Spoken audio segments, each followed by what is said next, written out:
Okay, now let's talk about arrays.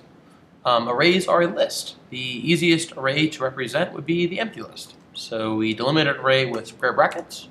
And so here we have the empty list, which has no elements in it. If we wanted to go ahead and create a more interesting array, let's go ahead. We can put any kind of item that we want here. Let's use some strings. We can say Al, Bob, and Jeff. Okay, so now we've got we've got 3 items in our list. We can put space between, there are commas between the items. So here there's a comma after Al, comma after Bob, comma after Jeff. And then we can optionally put as much space as we want around here. It doesn't really matter. So there's our list.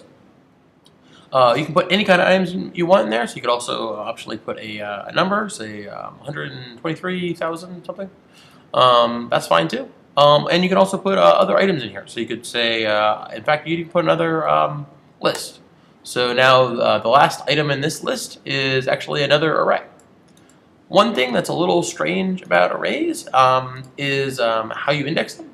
Arrays are what's called zero indexed.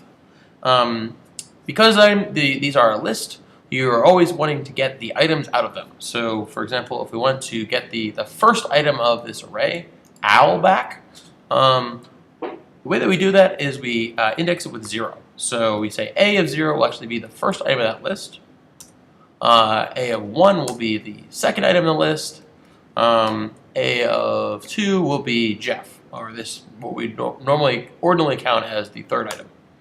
So this is called zero indexing, and this is common in pretty much every single programming language that you could imagine, except for some very obscure ones. So zero indexing is just the way of the game. So no big deal. It's just something that you just have to learn real quick, and then you'll be off to the races.